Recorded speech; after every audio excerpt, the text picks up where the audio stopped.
I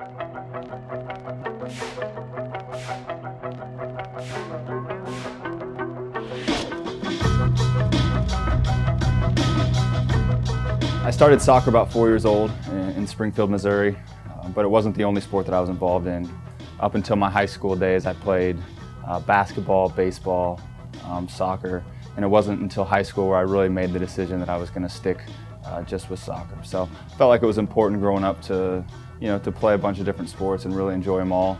But when the time came, soccer was definitely the #1 choice for me. Yeah, it's true. I did score 59 goals my senior year at Kickapoo High School, and it is true that's the name of our high school as well. I get a lot of jokes about that, but I was a forward growing up my whole life. I played forward in high school, even up until my senior year in college at St. Louis University. I played forward as well. So at that time, was very comfortable in front of the goal and was kind of all I knew. And when I went to the senior combine after my senior year at SLU, the coaches needed a defensive midfielder, and I kind of stepped into that role for a few days and did quite well. And then I ended up getting drafted to MLS and to the Kansas City Wizards at the time as a holding midfielder. So it was a bit of a change for me, but I think in the end I really grew as a player. My versatility over the course of my career has probably been attributed to that.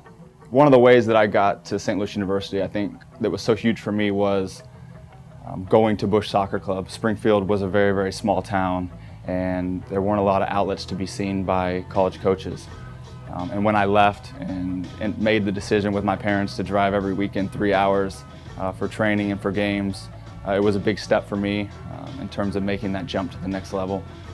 I was able to go to more showcase tournaments where college coaches could see you, and being in the St. Louis area, obviously St. Louis University had more chances than others to get a look at me. So that was kind of the route I took. It was a difficult one, not so much on me, but probably my parents, because it took a lot of time and money away from our family, but in the end I think it paid off. Yeah, some of the moments that stick out for me from SLU were my first game there as a freshman. Again, small town kid, didn't know really what role I was going to play within the team. And our first home game that year, brand new stadium, was against Indiana, who were the past national champions. And got the start at forward, ended up scoring the first goal at the new stadium, and ended up getting a second later in the game, and we ended up beating IU. So that one sticks out in my mind just because it kind of propelled me into the starting rotation and into the team early on in my career there. I was very fortunate to be drafted to KC, where there were a lot of veteran guys within that locker room. We had guys like Preki, Tony Meola, Chris Klein, Josh Wolf. These are guys that had been in the league and kind of took some of us younger guys under their wing and showed us the ropes. And it wasn't only on the field where they showed their professionalism every day, but off the field as well, and what it takes to be a true professional day in, day out. That second year in KC was a special one because it got you a taste of what it took to be successful and what it took in the team dynamics for a team to get that far and win a championship in the Open Cup. And as a young player, I look back on it now and I probably wish I would have soaked up a few more of the moments at the time.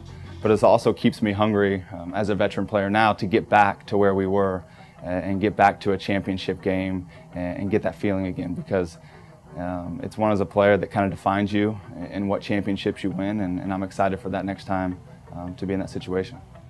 There's so many things that stick out in that year that I got traded. Obviously, it was a bit of a whirlwind when I first got here, because literally a few weeks from the opening game, and I had quite a few friends that played here on the team, and they told me what was going on in the city and how big of a buzz there was. But at the same time, I had no clue, and I had never been to Portland, had never really seen what the fans and the support was all about. And so when I got here, it was pretty incredible. And the first game I played, I remember, was a preseason game against Seattle, in Seattle. And I couldn't believe, for a preseason game, the environment that was created. And I remember getting goosebumps the first time I walked on the field. And I think our fans and our supporters never ceased to amaze me ever since that first game here against Chicago. It's been a blessing to be able to come here. I enjoyed my days in Kansas City, but it was a good career move for me because me and my family really, really enjoying Portland. For me, it's about just being an honest, hard-working player, a guy that you can count on week in, week out. You know, I realize I'm not the most flashy guy in the world when it comes to games and what I do, but I try to be as consistent as possible every day in training and in games, and hopefully people remember me by that.